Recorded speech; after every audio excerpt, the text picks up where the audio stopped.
میں وہ دیکھ رہا ہوں جو تم نہیں دیکھ رہے، میں اللہ تعالیٰ سے ڈرتا ہوں، اللہ تعالیٰ سخت عذاب والا ہے۔ اب یہاں پہ شیطان نے بھی کہہ دیا کہ مجھے اللہ تعالیٰ سے ڈر لگتا ہے، اور ظاہری بات ہے جو شیطان جو جنات ہوتے ہیں وہ بہت ساری چیزیں جو ہے وہ کھلی دیکھتے ہیں۔ اب شیطان کو جو فرشتے ہیں اپنی آنکھوں سے نظر آ گئے، اس کو پتا ہے کہ لوگ دنیا کے جو انسان ہیں ان سے تو مقابلہ ہو سکتا ہے، لیکن جہاں پہ ربانی طاقت اللہ تعالیٰ کی طاقت آ جائے تو اس سے تو کوئی بندہ لڑ ہی نہیں سکتا۔ تو اب وہ کہتا ہے کہ اللہ تعالیٰ سے میں ڈرتا ہوں، اللہ تعالیٰ سخت عذاب والا ہے۔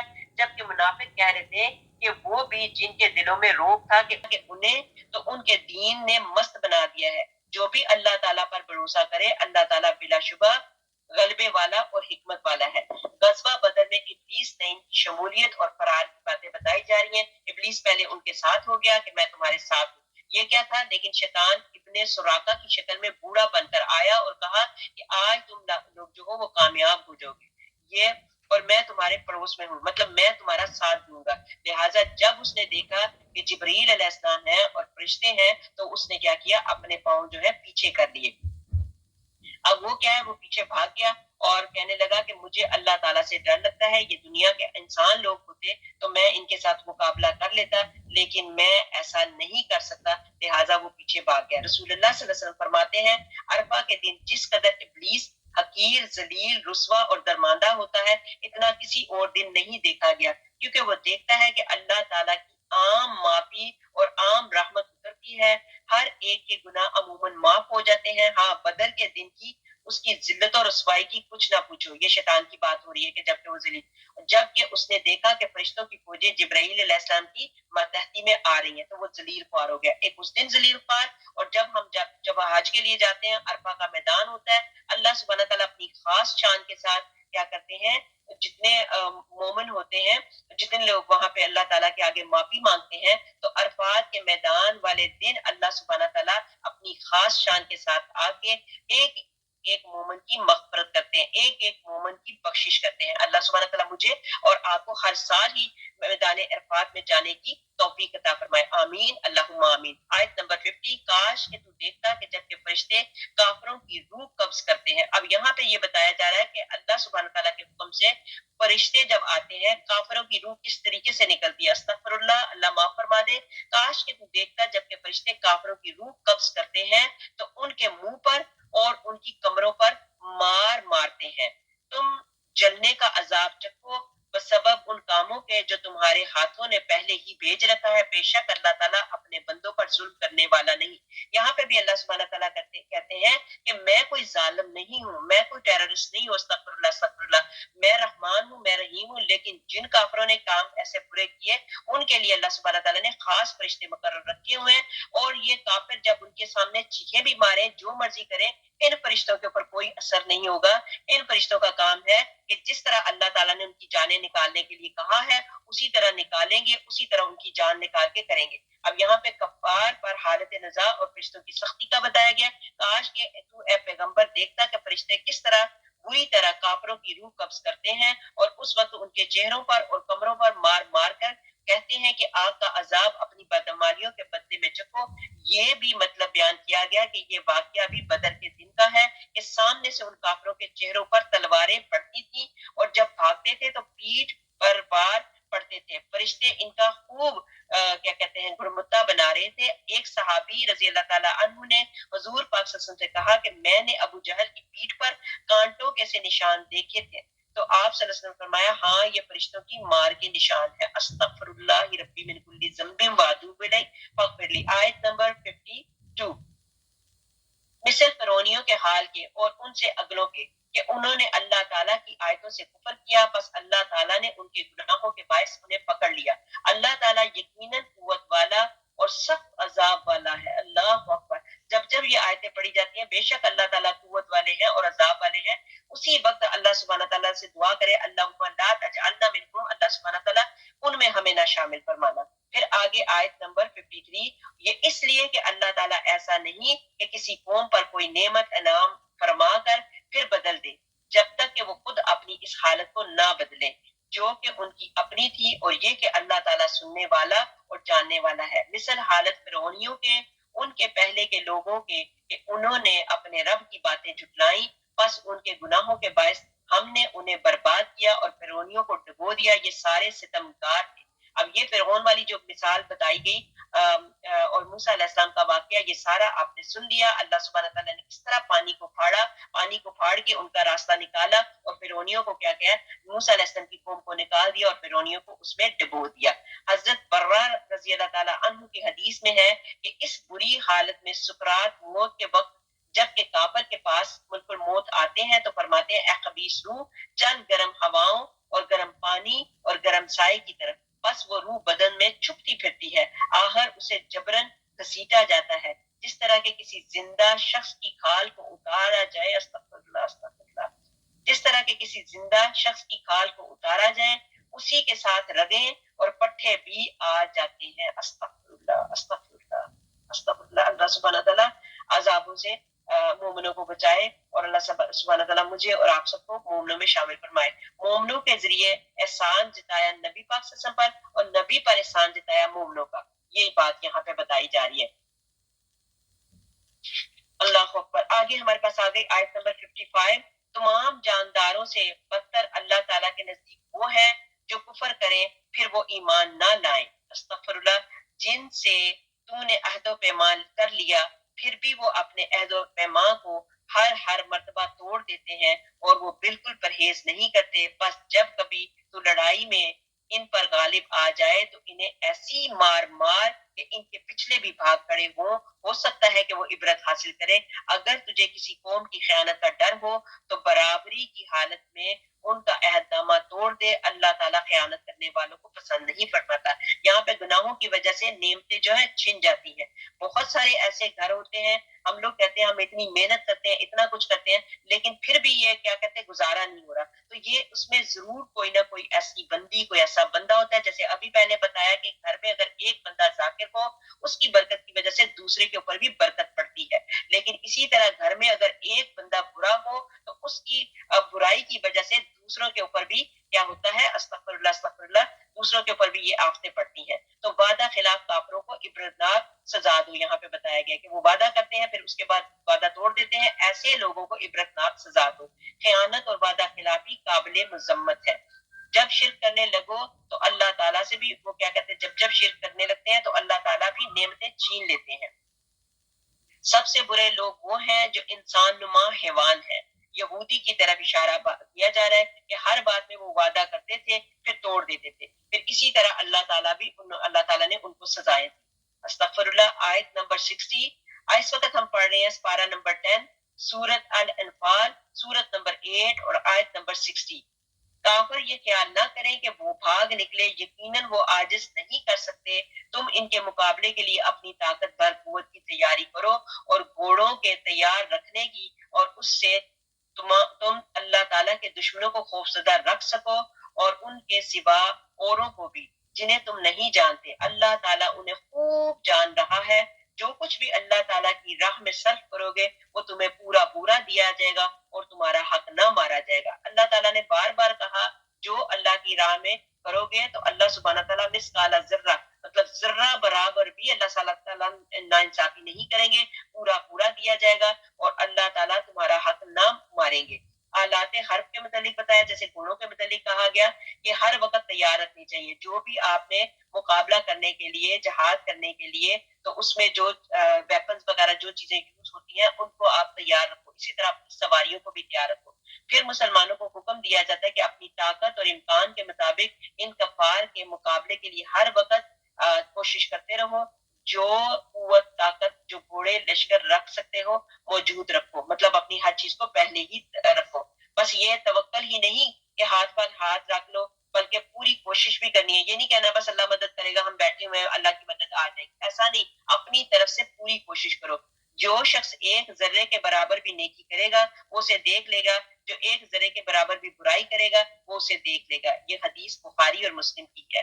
اب یہ جو بھی آپ نیکی کا کام کرو گے، جیسے ایک سٹے کا دانہ ہے، سٹے کی دانے کی مثال کے برابر ہے کہ ایک سٹے کا دانہ چھوٹا سا آپ نے بیج بویا تو وہ پھر اس کا پورے کا پورا سٹا بن گیا، تو اللہ تعالیٰ 7 سے 70 گنا، 700 سے 70,000 گنا جو بھی نیکی کا کام کرو گے تو اس کا اللہ تعالیٰ اجر عطا فرمائیں گے۔ آیت نمبر 61، اگر وہ صلح کی طرف جھکے تو تو بھی صلح کی طرف جھک جا اور اللہ تعالیٰ پر بھروسہ رکھ، یقیناً وہ بہت سننے جاننے والا ہے۔ اللہ سبحانہ تعالیٰ نے ہمیشہ اچھی راستہ پہلے دکھایا کہ اگر کفار بھی ہیں، اگر وہ صلح کی طرف آتے ہیں تو بھی جھک جا، تو اللہ تعالیٰ پر بھروسہ رکھ۔ پھر وہ کیا کہا کہ اگر وہ تجھ سے دغا بازی کرنا چاہیں گے تو اللہ تعالیٰ تجھے کافی ہے، ٹھیک ہے، وہ حسبنا اللہ نعم الوکیل، پھر وہی بات آ گئی، تو اللہ تعالیٰ تجھے کافی ہے، اسی نے اپنی مدد سے اور مومنوں سے تیری تائید کی ہے، ان کے دلوں میں باہمی الفت بھی ہے، اسی نے ڈالی ہے، زمین میں جو کچھ ہے تو اگر سارا کا سارا بھی خرچ کر ڈالتا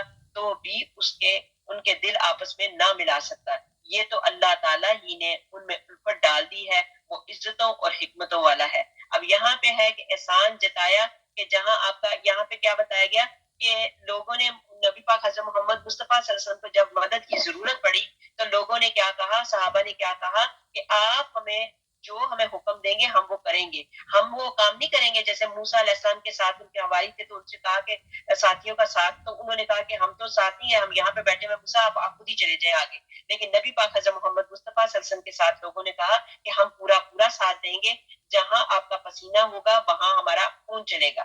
اب یہاں پہ ایک بات بتائی جا رہی ہے، پہلے تو کافروں سے کہا کہ بوقت ضرورت صلح کر لو، اگر وہ اپنا سرنڈر ہو جاتے ہیں تو صلح کر لو، لیکن اگر سرنڈر نہیں ہوتے تو پھر ان کا مقابلہ کرنا ہے۔ پھر یہاں پہ عبدہ بن ابی لبابہ فرماتے ہیں کہ میری حضرت مجاہد رحمۃ اللہ سے ملاقات ہوئی، آپ نے مجھ سے مصافحہ کر کے فرمایا کہ جو دو شخص اللہ تعالیٰ کی راہ میں محبت رکھنے والے آپس میں ملتے ہیں، ایک دوسرے سے خندہ پیشانی سے ہاتھ ملاتا ہے تو دونوں کے گناہ ایسے جھڑ جاتے ہیں جیسے درخت کے خشک پتے۔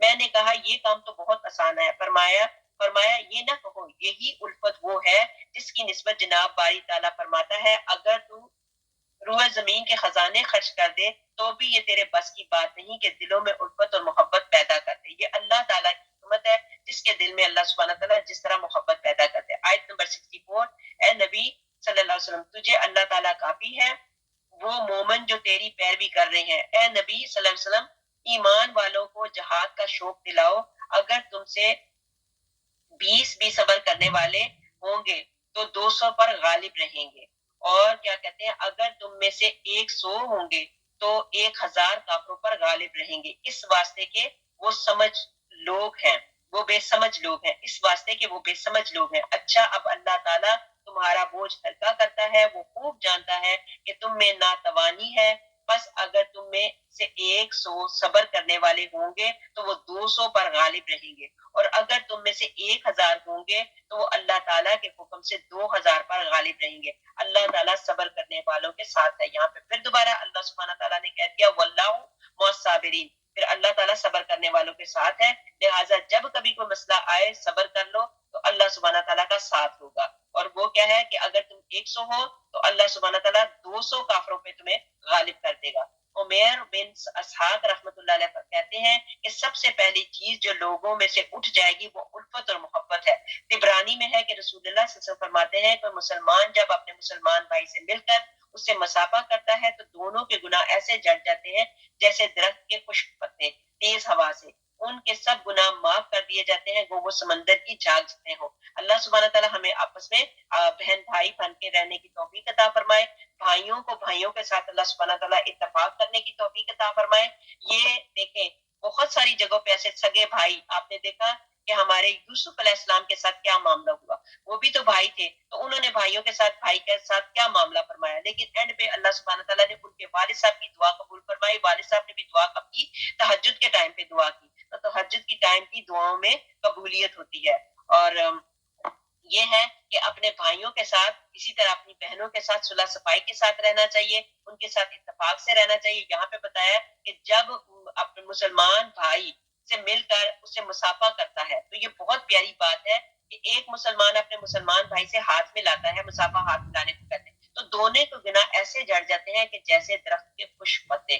اللہ سبحانہ تعالیٰ ہمیں، ہمارے شوہر ہیں، ہمارے شوہروں کے بھائی ہیں، ان کے ساتھ ان کے اتفاق والی باتیں کرنی چاہیے تاکہ آپ کے شوہر کے بھی گناہ جھڑ جائیں اور ان کے شوہر کے بھائی کے بھی گناہ جھڑ جائیں۔ عورتیں جو ہوتی ہیں یہ عورتیں ہی سبب بنتی ہیں زیادہ صلح صفائی کرنے کی، تو اللہ سبحانہ تعالیٰ ہمیں صلح کرنے والوں میں شامل فرما دے۔ پھر جہاد کی ترغیب بتائی گئی اور پھر صحابہ رضی اللہ تعالیٰ عنہ کا شوق جہاد بتایا گیا کہ ان کے اندر جہاد کا شوق ڈالیں۔ پھر آگے ہمارے پاس آگے آیت نمبر 67، نبی صلی اللہ علیہ وسلم کے ہاتھ میں قیدی نہیں چاہیے جب تک کہ ملک میں اچھی طرح خون ریزی کی جنگ نہ ہو جائے. تم تو دنیا کے مال چاہتے ہو اور اللہ تعالیٰ کا ارادہ آخرت کا ہے. اللہ تعالیٰ ہے زور آور با حکمت. اگر پہلے ہی سے اللہ تعالیٰ کی طرف سے بات لکھی ہوئی نہ ہوتی تو جو کچھ تم نے لیا ہے اس بارے میں تمہیں کوئی بڑی سزا ہوتی. اور بس جو کچھ حلال اور پاکیزہ غنیمت تم نے حاصل کی ہے خوب کھاؤ پیو، اللہ تعالیٰ سے ڈرتے رہو، یقیناً اللہ تعالیٰ غفور اور رحیم ہے. یہاں پہ حلال رزق کھانے والوں کی دعائیں قبول ہوتی ہیں. جو لوگ حلال رزق کھاتے ہیں اللہ سبحانہ تعالیٰ ان کی دعاؤں کو قبول فرماتے ہیں. ایک مسلمان کئی کافروں پر بھاری ہے. 70 قیدیوں کا مقابلہ حضرت عباس رضی اللہ تعالیٰ عنہ کے ہاتھوں کی رسی کا معاملہ بتایا گیا کہ حضرت عمر رضی اللہ تعالیٰ عنہ کہا کہ اپنے قریب ترین لوگوں کو بھی قتل کر دیا جاتے تو وہ مانتے. اب یہاں پہ ہے ماننے والے. نبی پاک حضرت محمد مصطفیٰ صلی اللہ علیہ وسلم نے نرمی کے متعلق بتایا کہ بدر کے قیدی جو تھے جنگی اسیروں کا حکم بتایا گیا کہ انہوں نے کیا کیا. وہ نبی پاک حضرت محمد مصطفیٰ صلی اللہ علیہ وسلم نے صحابہ کرام سے مشورہ لیا کہ ان قیدیوں کا اب کیا کرنا چاہیے. تو اللہ تعالیٰ نے انہیں تمہارے قبضے میں دے دیا ہے، بتلاؤ کیا ارادہ ہے. حضرت عمر بن خطاب رضی اللہ تعالیٰ عنہ نے کھڑے ہو کر عرض کیا کہ ان کی گردنیں اڑا دی جائیں. آپ کو پتا ہے کہ جیسے حضرت عمر رضی اللہ تعالیٰ عنہ کی طبیعت جو تھی بڑی جلالی تھی، ظاہری بات ہے ان لوگوں کے متعلق انہوں نے دیکھا، نبی پاک صلی اللہ علیہ وسلم نے مشورہ مانگا تو حضرت عمر خطاب رضی اللہ تعالیٰ عنہ نے کہا کہ ان کی گردنیں اڑا دی جائیں. لیکن نبی پاک حضرت محمد مصطفیٰ صلی اللہ علیہ وسلم کو یہ بات پسند نہ آئی، انہوں نے اپنا منہ پھیر لیا.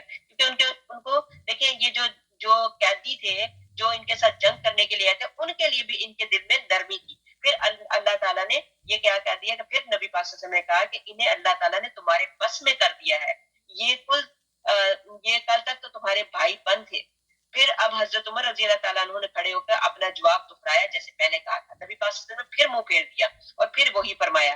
اب کی دفعہ حضرت ابو بکر صدیق رضی اللہ تعالیٰ عنہ کھڑے ہوئے اور عرض کیا یا رسول اللہ صلی اللہ علیہ وسلم ہماری رائے میں تو آپ صلی اللہ علیہ وسلم ان کی خطا سے درگزر فرما لیجئے اور انہیں فدیہ لے کر آزاد کر دیں. تو اب آپ صلی اللہ علیہ وسلم کے چہرے سے غم کے آثار ختم ہو گئے اور اف کا کام لیا. اف عین فا واو، اف کا مطلب ہوتا ہے معاف کرنا، درگزر کرنا. تو اف عام کر دیا اور فدیہ لے کر سب کو آزاد کر دیا. اس پر اللہ تعالیٰ نے یہ آیت اتاری جو ہم نے ابھی پڑھی تھی.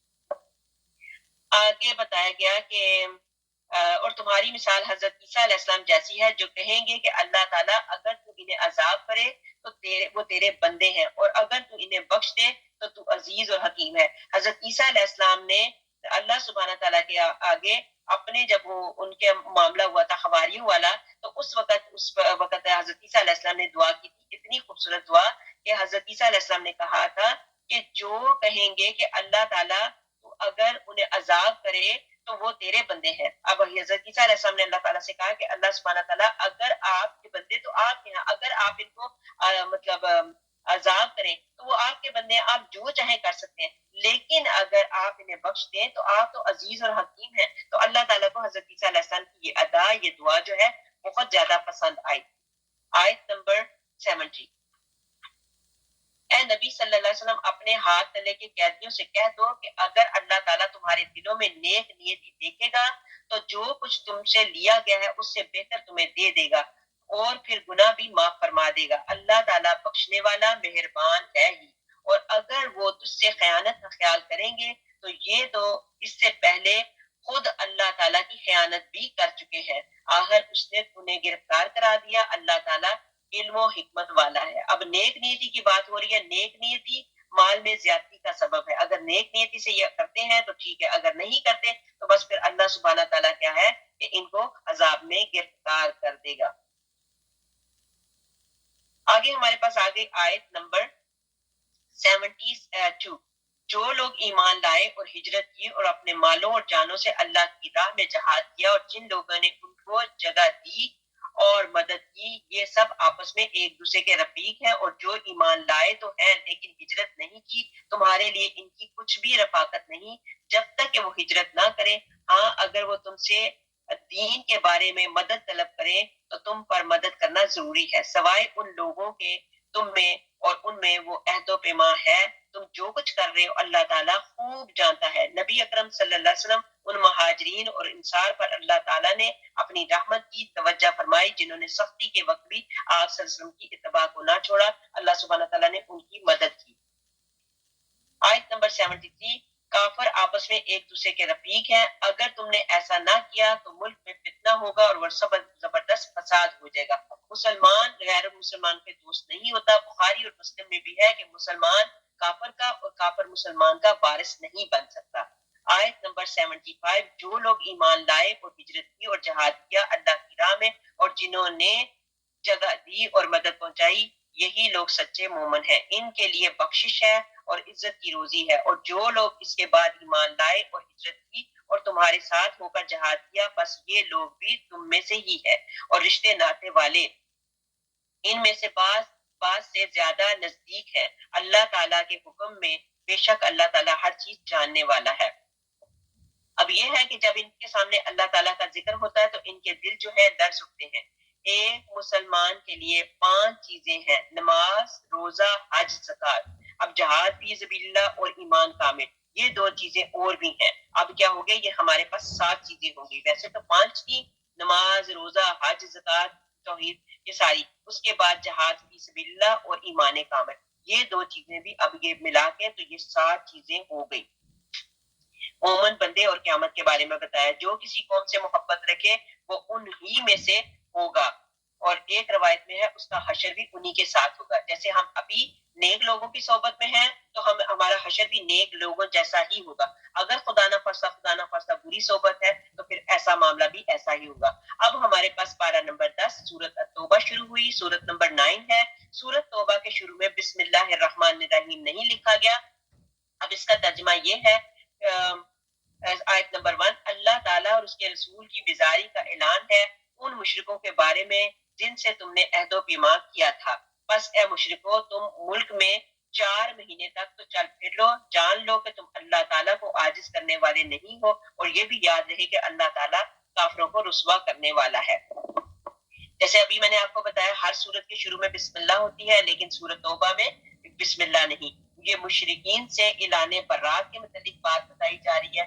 فتح مکہ کے بعد انہوں نے عہد شکنی کی۔ حضرت علی رضی اللہ تعالیٰ عنہ جمرات بڑے شیطان کے پاس جا کر یہ سورۃ توبہ تلاوت انہوں نے فرمائی تھی اور کہا کہ 4 حکم لے کر آیا ہوں۔ 4 حکم کیا؟ ایک تو برہنہ ہو کر طواف نہیں کرنا، جنت میں مومن کے علاوہ کوئی بھی نہیں داخل ہوگا، مومن لوگ ہی جو ہیں وہ جنت میں داخل ہوں گے، مشرک مکہ میں داخل نہیں ہوں گے۔ تو یہی رسم تھی کہ مشرک مکہ میں داخل نہیں ہوتے تھے۔ اب دیکھیں استغفر اللہ کیا حالات پیدا ہو گئے۔ اللہ تعالیٰ ہم سب کے اوپر اپنی نظر کرم فرمائے۔ سورۃ انفال مدینہ منورہ میں سب سے پہلے نازل ہوئی تھی اور سورۃ برات جو ہے سب سے آخر میں اتری تھی۔ بیانات دونوں کے ملتے جلتے ہیں۔ یہاں پہ کیا کہا جاتا ہے کہ ایسا لگا کہ حضور اکرم صلی اللہ علیہ وسلم کا پہلے انہوں نے کہا نہیں، یہ حدیث لمبی ہے، اس کو چھوڑتے ہیں، آگے چلتے ہیں۔ آیت نمبر ہمارے پاس آگے آیت نمبر 3، اللہ تعالیٰ اور اس کے رسول کی طرف سے لوگوں کو بڑے حج کے دن صاف اطلاع ہے کہ اللہ تعالیٰ مشرکوں سے بیزار ہے اور اس کا رسول صلی اللہ علیہ وسلم بھی۔ اگر اب بھی تم توبہ کر لو تو تمہارے حق میں بہتر ہے، اور اگر تم روگردانی کرو تو جان لو کہ تم اللہ تعالیٰ کو ہرا نہیں سکتے۔ کافروں کو دکھ کی مار کی خبر پہنچا دو۔ یہاں پہ یہی بتا دی گئی کہ کافروں کے لیے دکھ کی مار ہے، ان کو خبر پہنچا دو کہ ان کا معاملہ جو ہے اینڈ میں بہت خراب ہوگا۔ پھر آگے بتایا گیا کہ اللہ تعالیٰ قادر ہے، اللہ تعالیٰ جب چاہے تمہاری چوٹیاں اس کے ہاتھ میں ہے، وہ کافروں کو دنیا میں بھی سزا کرے گا اور آخرت میں بھی سزا کر سکتا ہے۔ صحیح بخاری میں ہے کہ حضرت ابو ہریرہ رضی اللہ تعالیٰ فرماتے ہیں کہ مجھے حضرت ابو بکر صدیق رضی اللہ تعالیٰ عنہ نے قربانی والے دن ان لوگوں میں جو اعلان کے لیے بھیجے گئے تھے بھیجا، ہم نے منادی کر دی اس سال کے بعد کوئی مشرک حج کو نہ آئے اور بیت اللہ کا طواف کوئی شخص ننگا ہو کر نہ کرے۔ پھر حضور اکرم صلی اللہ علیہ وسلم نے حضرت علی رضی اللہ تعالیٰ عنہ کو بھیجا اور سورۃ برات کا اعلان کر دیں کہ بس آپ نے بھی منع میں ہمارے ساتھ عید کے دن انہی احکام کی منادی کی۔ یہ جو ابھی بتایا گیا کہ انہوں نے منادی کر دی۔ آگے ہمارے پاس آ گئی آیت نمبر 4، بجز ان مشرکوں کے جن سے تمہارا معاہدہ ہو چکا ہے اور انہوں نے تمہیں ذرا سا بھی نقصان نہیں پہنچایا، نہ کسی کی تمہاری خلاف مدد کی ہے، تو تم بھی ان کے معاہدے کی مدت ان کے ساتھ پوری کرو، اللہ تعالیٰ پرہیزگاروں کو دوست رکھتا ہے۔ ان اللہ یحب المتقین، یہ بہت پیاری چیز ہے کہ پرہیزگار جو ہیں، اتنی بڑی بات اللہ تعالیٰ کے دوستی کرنے کی ٹپ بتا دی کہ اللہ تعالیٰ پرہیزگاروں کو دوست رکھتا ہے۔ بس حرمت والے مہینوں کے گزرتے ہی مشرکوں کو جہاں پاؤ قتل کرو، انہیں گرفتار کرو، ان کا محاصرہ کر لو، ان کی طاق میں ہر گھاٹی میں جا بیٹھو۔ ہاں اگر وہ توبہ کر لیں اور نماز کے پابند ہو جائے اور زکوٰۃ ادا کرنے لگے تو تم ان کی راہیں چھوڑ دو، یقیناً اللہ تعالیٰ بخشنے والا ہے۔ حرمت کے 4 مہینے کی بات بتائی گئی کہ 4 مہینے کی مہلت ہے، اس کے بعد ایمان نہیں لائے تو حرمت والے مہینے کون سے تھے؟ ذکر، ذوالحجہ، رمضان اور رجب، یہ ان کے متعلق بتایا گیا۔ آگے ہمارے پاس آ گئی آیت نمبر 6، اگر مشرکوں میں سے کوئی تجھ سے پناہ طلب کرے تو تو اسے پناہ دے دیا کر، یہاں تک کہ کلام اللہ سن لے، پھر اسے اپنی جائے امن تک پہنچا دے۔ یہ اس لیے کہ یہ لوگ بے علم ہیں، مطلب جو ایمان لے آئے، جو صحیح ہو جائے تو ان کے لیے کوئی مسئلہ نہیں۔ مجاہد رحمۃ اللہ فرماتے ہیں کہ جو تیرے پاس دینی باتیں سننے کے لیے آئے، خواہ وہ کوئی ہی کیوں نہ ہو اور امن میں سے ہے، یہاں تک کہ کلام اللہ سنے، پھر جہاں سے آیا ہے وہاں با امن پہنچ جائے۔ آیت نمبر 8، مشرکوں کا عہد اللہ تعالیٰ اور اس کے رسولوں کے نزدیک کیسے رہ سکتا ہے مگر جن سے تم نے عہد و پیمان مسجد حرام کے پاس کیا ہے، جب تک کہ وہ لوگ تم سے معاہدہ نبھائیں تم بھی ان سے وفاداری کرو، اللہ تعالیٰ احتیاط رکھنے والوں سے محبت رکھتا ہے۔ اب پھر وہی آیا گیا، اللہ تعالیٰ احتیاط رکھنے والوں سے محبت رکھتا ہے، ان کے وعدوں کا کیا اعتبار، ان کا اگر تم پر غلبہ ہو جائے تو نہ تو یہ قرابت داری کا خیال کریں نہ عہد و پیمان کا، اپنی زبان سے تو تمہیں پرچا رہے ہیں لیکن دل نہیں مانتے، ان میں سے اکثر تو فاسق ہیں۔ مطلب ان کے جو قلبی معاملات کو ظاہر کر دیا گیا کہ ان کے دل جو ہے انکار کرتے ہیں، منکر ہیں۔ پھر انہوں کو یہ بتایا کہ ان کے لیے 2-3 آپشن رکھ دی یا ان کو مہلت دی، 4 مہینے ہیں، یا مسلمان ہو جاؤ۔ نبی پاک حضرت محمد مصطفیٰ صلی اللہ علیہ وسلم کو اللہ تعالیٰ کی طرف سے حکم ہوا کہ ان کو مہلت دی جائے، کیسی دی جائے؟ یا تو 4 مہینوں میں مطلب یا مسلمان ہو جاؤ یا یہاں سے نکل جاؤ یا پھر جنگ کے لیے تیار ہو جاؤ۔ پھر ان کو یہ آپشن دی گئی کہ ان میں سے جو چاہتے ہو تم کر لو، کرنے کے لیے تیار ہو تو ٹھیک ہے، مسلمان مشروط طور پر عہد کی پابندی کریں۔ پھر آگے ہمارے پاس آ گئی آیت نمبر 10، انہوں نے اللہ تعالیٰ کی آیتوں کو بہت کم قیمت پر بیچ دیا اور ان کی راہ سے اٹک گئے، بہت برا ہے جو یہ کر رہے ہیں، یہ تو کسی مسلمان کے حق میں کسی رشتہ داری کا یا عہد کا مطلق لحاظ نہیں کرتے، یہ ہیں ہی حد سے گزرنے والے۔ اب بھی اگر یہ توبہ کر لیں اور نماز کے پابند ہو جائیں اور زکوٰۃ دیتے رہیں تو تمہاری دینی بھائی ہے، ہم تو جاننے والوں کے لیے اپنی آیتیں کھول کھول کر بیان کرتے ہیں۔ یہ پھر اللہ تعالیٰ نے یہی بتایا کہ کفار کی برائیاں، کفار میں بہت ساری برائیاں، یہ تو وقت کے منتظر ہیں، ان کا بس چلے تو یہ تمہیں کچے چبا ڈالیں، نہ قرابت داری کو دیکھیں، نہ وعدوں کی پاسداری کرے، نہ اس سے جو ہو سکے وہ تکلیف تم پر توڑے اور خوش ہو۔ یہ ہے ہی مشرک اگر توبہ کر کے سچے مسلمان بن جائیں تو وہ تمہارے دینی بھائی ہیں، تب تم ان سے ناراضگی نہ کرو اگر یہ سچے مسلمان بن جاتے ہیں۔ آیت نمبر 12، اگر یہ لوگ عہد و پیمان کے بعد بھی اپنی قسموں کو توڑ دیں اور تمہارے دین میں تانا زنی کریں تو تم بھی ان سرداران کفر سے پھر جاؤ اور ان کی قسمیں کوئی چیز نہیں، ممکن ہے کہ اس طرح وہ بھی باز آ جائے۔ تم ان لوگوں کی سرکوبی کے لیے کیوں تیار نہیں ہوتے جو اپنی قسموں کو توڑ دیتے ہیں اور پیغمبر کو جلا وطن کرنے کی فکر میں رہیں اور خود ہی اول بار تم سے چھیڑ کریں؟ کیا تم ان سے ڈرتے ہو؟ اللہ تعالیٰ ہی زیادہ مستحق ہے کہ تم اس کا ڈر رکھو، بشرط یہ کہ تم ایماندار ہو۔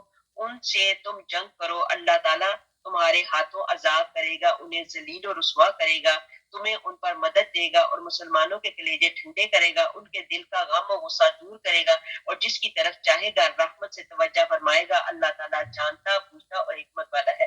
بدہدی اور تانا زنی کرنے والوں کے یہ ان کے کیا کہتے ہیں ان کے دانت کھٹے کر دینے والا جواب دو۔ اللہ تعالیٰ کی طرف سے حکم آیا کہ ان ایسے لوگوں کو جواب دو۔ اللہ تعالیٰ نے مسلمانوں کے دلوں کو ٹھنڈا کر دیا، یہی بتایا گیا کہ یہ ان کے اندر نہ خوف ہوگا نہ کچھ، یہ ایک دوسرے کو اس طرح کر کے کرتے ہیں۔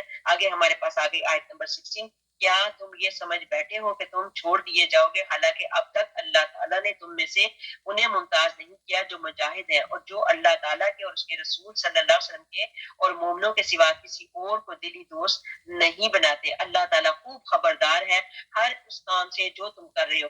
ناممکن ہے کہ مشرک اللہ تعالیٰ کی مسجدوں کی آبادی کر لیں اور خود اپنے کفر کے آپ ہی گواہ ہیں۔ ان کے اعمال غارت اور عقارت ہیں اور وہ دائمی طور پر جہنمی ہے۔ اللہ کی مسجدوں کی رونق اور آبادی تو ان کے حصے میں ہے جو اللہ تعالیٰ پر اور قیامت کے دن پر ایمان رکھتے ہوں، نمازوں کے پابند ہوں، زکوٰۃ دیتے ہوں، اللہ تعالیٰ کے سوا کسی سے نہ ڈرتے ہوں، یہی لوگ یقیناً راہ یافتہ ہیں۔ یہاں پہ بتایا جاتا ہے کہ تم ان نجس لوگوں سے خوف کھاتے ہو، اگر تم مومن ہو تو تمہارے دل بجز اللہ تعالیٰ کے کسی سے خوف نہیں کھانا چاہیے۔ خوف کھاؤ تو صرف اور صرف اللہ تعالیٰ کی ذات سے۔ جہاد اور مسلمانوں کا اللہ تعالیٰ کا یہ امتحان ہے، جو جہاد اور یہ جو ہے وہ مسلمانوں کا امتحان ہے جب اللہ تعالیٰ لے۔ اور حدیث میں ہے کہ مسجدوں کے آباد کرنے والے اللہ والے ہوتے ہیں، جو اللہ والے ہوتے ہیں وہی مسجدوں کو آباد کرتے ہیں۔